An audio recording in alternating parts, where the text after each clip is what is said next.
Steven Roy Goodman, host of Higher Education Today, a production of the University of the District of Columbia. Welcome back to the education program that connects you to contemporary issues, people, and institutions involved in the world of higher education. Today we'll be talking about the Lincoln University and HBCUs. Dr. Robert R. Jennings is president of the Lincoln University, the first degree-granting historically black college and university. Previously, he served as president of Alabama A&M University and chairman of the NAACP Education Legal Advisory Board. Dr. Jennings earned his BA at Morehouse College and his doctorate in education from Atlanta University. Welcome. Thank you. Well, we're delighted you came down today. And maybe if you could say a word or two, Dr. Jennings, about what happened yesterday. I know you met with the Secretary of Education about some very serious issues about loans, and maybe if we can explain that to viewers, I think that would be very interesting. Be more than happy to do that, Stephen.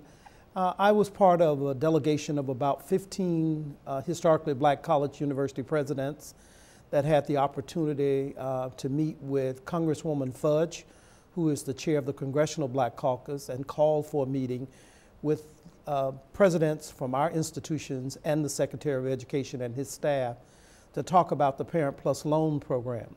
As you may know, the Parent Plus Loan Program is a program in which parents could, previous to this year, go into a bank and take out a loan to help their students finance their college education.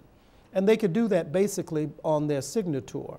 So if in fact the student's tuition was $20,000, and when we applied all of the Pell Grants and other kinds of funding sources that he or she may get, and the parent saw that they were still short, let's say $3,000 or $4,000, they could go into a banking institution or a lending institution and sign, a promissory note to get that additional $4,000 to pay for that tuition.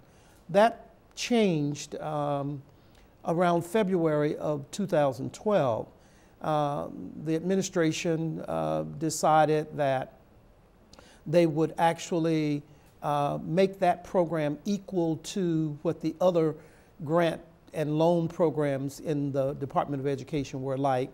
And that is, if you had some kind of indentation, negative indentation on your credit report within the last 18 months, then you were not going to be eligible. That caused a number of students who go to HBCUs, and not just HBCUs, because there are more than 1.8 million students in this country, I understand, who were getting Parent Plus loans. Well, it caused a number of those students to be denied the loan. At my particular institution, about 70% of the students who applied were actually denied. And with that policy going into place during the month of February, when school takes in August, it certainly did not give many options for parents to be able to say, well, what am I going to do if I can't get this loan that I've been accustomed to getting through signing my signature and having the government back it up? Then I'm not likely to be able to get it from a lending institution. It sort of devastated most of our enrollments. We took a real big hit at Lincoln because some 400 plus students were not able to return because they didn't have the tuition dollars that they needed as a result of that loan having been denied. And so that's basically what the Parent Plus Loan Program is in a nutshell. Well, why did the government change it in the first place? Well, from what the Secretary's staff explained last evening is that there was this policy that applied to other loan programs, but it had never really been equally applied to the Parent Plus Loan Program. So they started looking at, I would imagine, default rates. They started looking at, one of the examples he gave last evening was that someone who had $7,000 credit limit was being denied when somebody who only had $700 credit limit was being, awarded the loan. And it was not being applied fairly or equally. And so therefore that brought about a change to try to bring some equalization to it, I guess, and apply to that particular program what was being applied to some of the other grant programs or programs within the department. Well, this is interesting because it raises all sorts of interesting issues, which is, at least from my perspective, is who's paying for what in higher education and who's expected to pay for what. Well, the student is expected to pay his or her tuition. And ultimately, you do have to pay your tuition because while you may get the loan, as many of us who went to college on loans, you eventually have to pay that money back. And most parents don't end up paying it back, even though they may have signed for you to get the loan. The student, once he or she starts to graduate and get a job, start to pay those loans back. And so the student is in fact expected to pay the loan. So it's not the government actually giving you anything. It's making it possible for you to get a loan to finance your education, but you are expected to pay it back. But then the counterpoint to that, and I certainly understand this issue because it's affected a lot of my students as well, Okay. But if you think about it from a public policy perspective, what happens if somebody can't afford something? Should they go to a less expensive option? You mean a less expensive University, perhaps. institution? Yes, and that's where, for me, it kind of gets right to the heart of who pays for education in the United States. Because from a consumer standpoint, you could say, well, if I can't afford X, then I have to go to X minus 2 in terms of what I can afford. But on the other hand, as a matter of public policy, we certainly want to encourage kids to get the best education they possibly can. Yeah. Well, that is always the case, that you need to be trying to acquire an education at the level at which you can afford. Though you may have a certain institution that you're interested in attending. And we really do want students first and foremost to attend those institutions where they have the ultimate desire to do that, because the research shows that they have a tendency to do better when they're at a school where they really have a desire to be there, as opposed to going to the school down the street where their interest really may not be that high. So I certainly would say, yeah, get what you can afford. But ultimately, you have to pay it back. So we're asking the government, or what students have been asking the government to do, is to help me finance my education, regardless as to where I'm going, with the understanding that once I start to work, and now they require you 6 months after you graduated to start paying that loan back, I will start to make good on that loan. I will start to pay that money back. So that's kind of the way it works. Fair enough. Well, would you mind saying a word or two about Lincoln University? Because I'm not sure our viewers know that much. Some viewers know quite a bit about the storied history and the storied traditions of Lincoln, but I'm not sure everybody does. Be delighted to talk about my institution. You may have to cut me off. Lincoln is the oldest degree-granting institution for persons of African descent in the nation. We were founded in 1854. This year we will celebrate 160 years of existence. We are very delighted about that. We have graduated leaders in almost every domain that you could possibly imagine. Some of our most outstanding graduates are Thurgood Marshall, the first U.S. Supreme Court Justice of African descent in this country. Lillian Fishburne, the first black woman promoted to the position of Rear Admiral. Langston Hughes, the great Renaissance poet that everybody quotes and everybody tends to know. His work is taught in schools all over the world. It goes on and on and on. The first president of modern-day Ghana, Kwame Nkrumah, the first president of Nigeria, Nnamdi Azikiwe, all of those are Lincoln graduates. And not just those individuals who have been long gone off the scene, but when you look at even the current day individuals that we have produced. When you look at the highest ranking black woman in the New Jersey legislature, she's a Lincoln graduate. When you look at one point in our history, for about the first 100 years of our history, we had produced 20% of all black lawyers in this country, male black lawyers, because Lincoln started as an all-male institution. And we had produced 20% of all black men in this country who were lawyers, and about 21% of all black doctors in this country. So we are very proud of that history. Currently, we offer about 33 programs, degree programs, at the baccalaureate and the master's level. We have an enrollment today of about 2,000 students.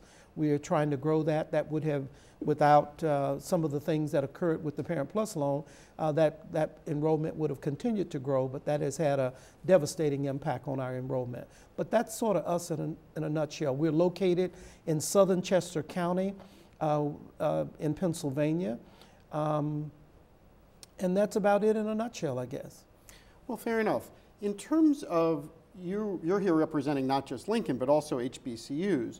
Could you say a word or two about what's happened to HBCUs in the last couple of years in terms of enrollment and in terms of some of the trends? Yes. There are in this country about 105 historically black colleges and universities. Most of us are members of NAFIO, the National Association for Equal Opportunity in Higher Education, and those of us who are public schools are members of the Thurgood Marshall College Fund. And there are about 39 or so who are members of the United Negro College Fund. Though all of those are private institutions, like Morehouse College, where I graduated from, and several others. So there are about 105 altogether. There are also a bunch of predominantly black institutions. They are not historically black institutions, but they're predominantly black institutions. But of those 105, I would say the majority of them educate students of African descent, though we have always been very diverse institutions, both in terms of student population and faculty. A good example is that at Lincoln, we have students who represent 33 states and 17 foreign countries. We have a very diverse faculty of people from all over the world with all kinds of experience and all kinds of degrees from all kinds of institutions. And we think that makes for a good global environment in which we are operating to produce a student who is globally minded. Well, in terms of the history of Lincoln, I was a little confused about this because I thought Lincoln was a private school originally and then became a public school. Did I get that right? We started out as a private institution, and in 1972, the Commonwealth of Pennsylvania legislature added 4 schools to its roster of what's called state-related institutions, meaning that they would start to provide some support for these institutions. So we are in a category of what's called state-related institutions, not state-supported, but state-related. There are about 13 or 14 state-supported schools, meaning they all come up under one umbrella, and that there is a president or chancellor that kind of directs some of the activities for those institutions as a group. I'm in a group with Temple University, Penn State, and the University of Pittsburgh and Lincoln are in what's called state-related institutions, meaning we have our own separate board, though we do have members appointed by the legislature and the governor to our board. But we have our own separate board that governs the institution itself. And so you report to one board of directors or 2 boards? No, I report to one board, and that is the Board of Trustees at the Lincoln University. And speaking of trustees, one of the things that also intrigued me about the history of Lincoln was the relationship that the university had with the Barnes Foundation. Okay. Could you say a word or two about that? Because I think a lot of people may not have followed that crazy history about moving the Barnes collection from suburban Philadelphia to Center City, Philadelphia. Right. Dr. Barnes, whose collection it is, was a good friend to our president, Dr. Bond, who is Julian Bond's father. And they were personal friends, and so upon his death, he left in his will that he didn't necessarily want a museum.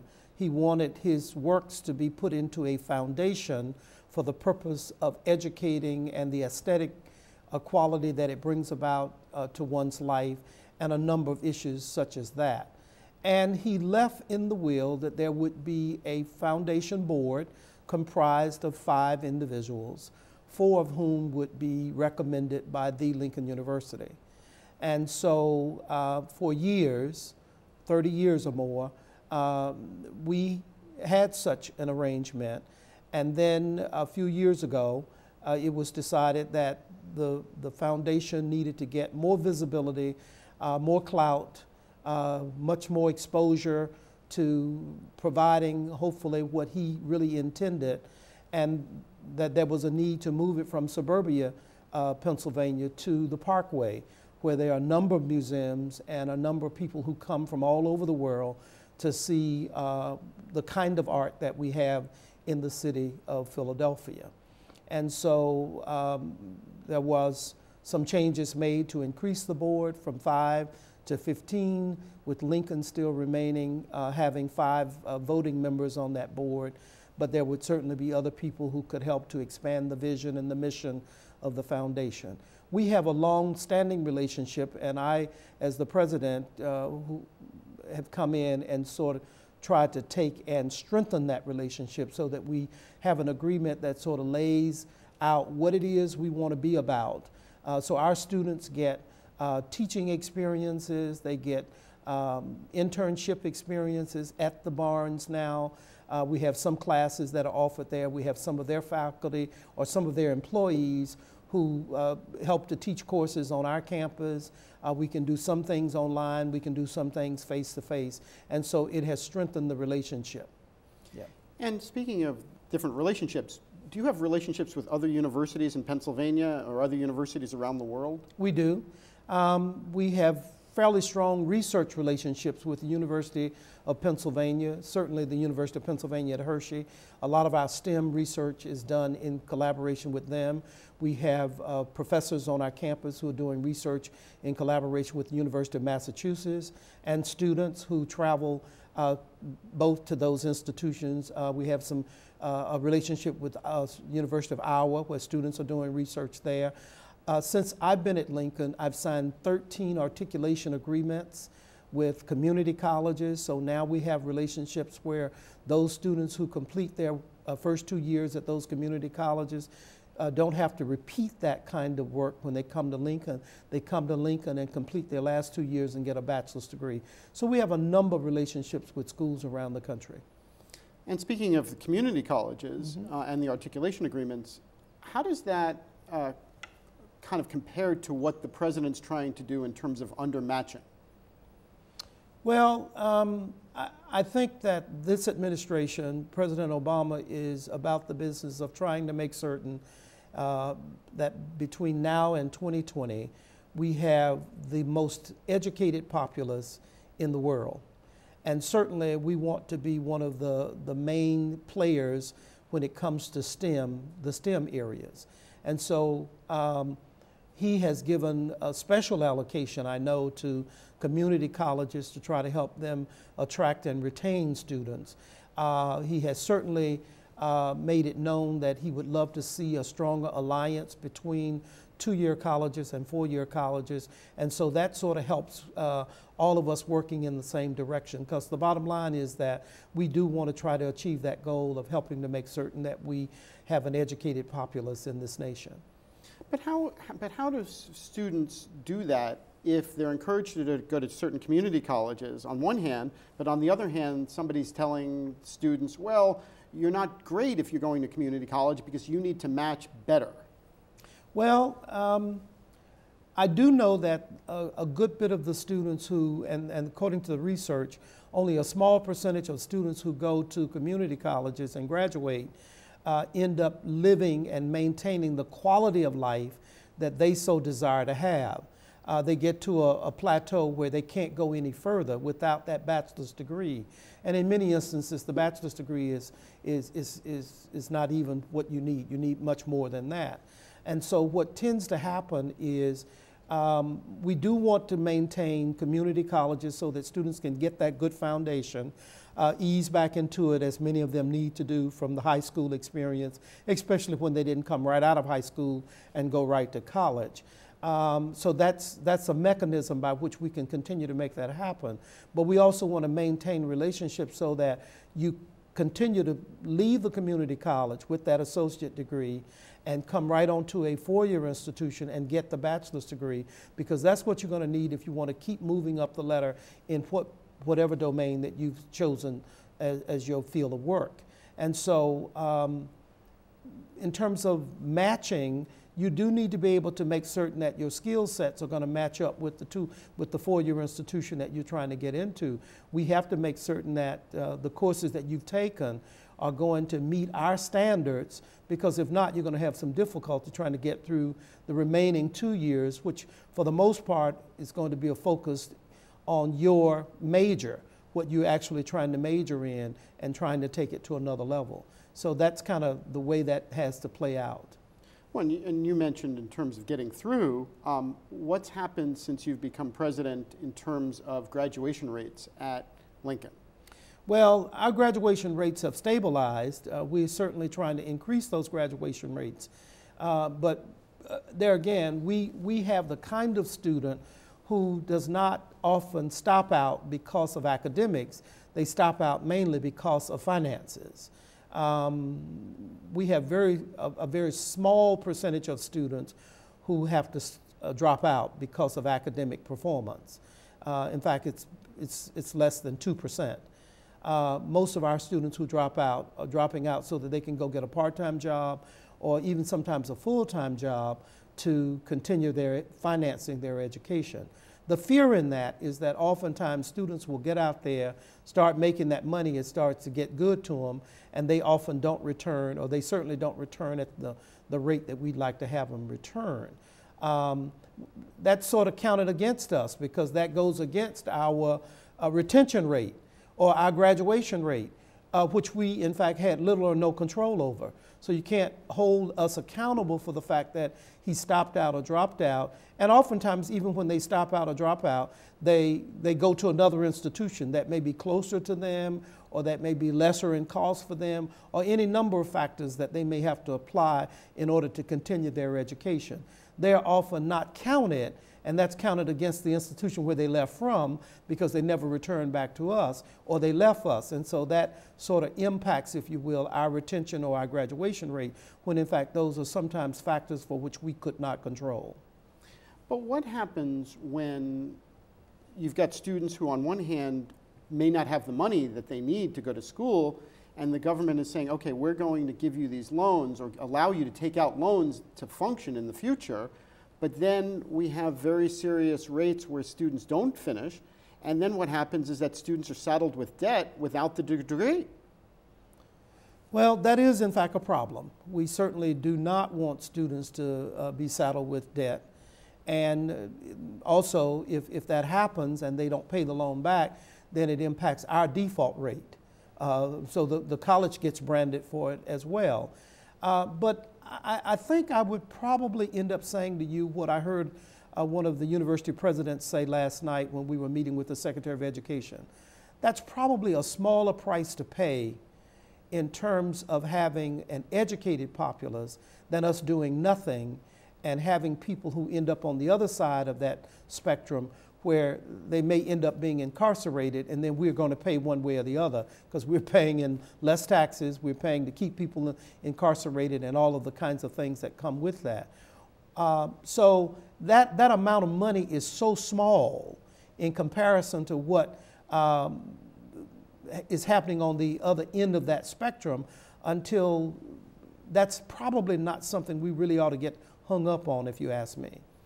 Well, one of the comments that people have made in the education department is that the question is whether or not the same number of HBCUs should exist as have always existed.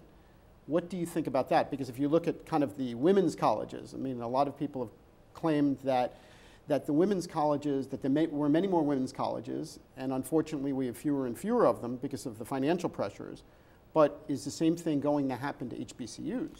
Well, I certainly have no way of knowing that. And on the other hand, I would say I hope not.